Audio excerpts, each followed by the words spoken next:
প্রিয় দর্শক, আজকে আদেও ইচ্ছা নেই ভিডিও ছাড়ার, কিন্তু বাধ্যগত ভিডিও ছাড়ছি। তার কারণ ভিডিওতে ভিউজ মারে না, কেউ দেখে না, সেই কারণে ভিডিওতে ছাড়ি না। আজকে ভিডিওটা বানানোর মূল উদ্দেশ্য হচ্ছে, আপনি দেখুন মানুষ খাল কেটে কুমির এনেছে দেশে। চিন্তা করতে পারেন, যেখানে এরকম ধরনের নগ্ন মহিলা, বেহায়া মহিলা এমপি হয়, সেখানকার এমএলএ কেমন হবে, সেখানকার পুলিশ প্রশাসন কিরম হবে চিন্তা করুন না। আজকে এই কবরস্থানের ওপরে মেলা হয়েছে, কালকে আরো খারাপ কিছু হতে পারে। বিধায়ক নওশাদ সিদ্দিকী তার প্রতিবাদে গেছে, তার সাথে ধাক্কাধাক্কি করেছে।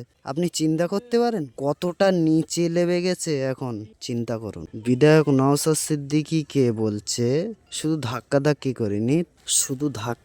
করিনি, ধাক্কাধাক্কি করে এখানেই শেষ নয়। প্রিয় দর্শক, বিধায়ক নওশাদ সিদ্দিকীকে বলছে একজন পাশ থেকে যে রাজনৈতিক ফায়দা নেওয়ার জন্য এইসব করছে নওশাদ। তার পাল্টা জবাবে বিধায়ক নওশাদ সিদ্দিকী তিনি বললেন, শাসক দল টিএমসি দল এরা রাজনৈতিক ফায়দা নেওয়ার জন্য এইসব মেলাঘাট করে থাকে, খেলাধুলো এইসব করে থাকে।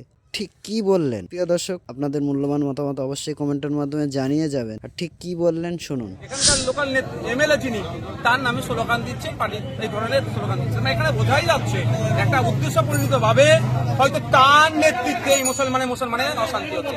আমি আসার আগে বলে আসলাম ওখানে যে এইটাকে কেন্দ্র করে আপনারা নিজেদের মধ্যে মারামারি হানাহানিতে জড়াবেন না,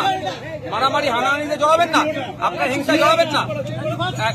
একটু ওয়েট করুন, কোর্টের অর্ডারে যার নিশ্চিতভাবে আইন বিচার ব্যবস্থার প্রতি ভরসা রাখুন যে আপনারা আপনাদের হকটা পাবেন। যে সঠিক পথে আছে সে হক পাবে। কিন্তু দুর্ভাগ্যের বিষয়, সাবলামেন করার চেষ্টা করলো, পরিশেষে যে স্লোগান দিয়েছেন তিনি স্বীকার করেছেন যে না, আমার এটা করে এটা বরঞ্চ আরো বিশৃঙ্খল হতে পারতো, আমি এটাকে ভুল স্বীকার করছি। বলার পরে আমি এখান থেকে করেছি। আবারও আমি এখানকার মানুষের দাঁড়িয়ে আমি অনুরোধ করছি যে আমরা আইন হাতে তুলে নেব না, বিচার ব্যবস্থার প্রতি ভরসা রাখুন। আপনাদের হাতে সিঙ্গেল বেঞ্চ, ডিভিশন বেঞ্চের অর্ডার আছে।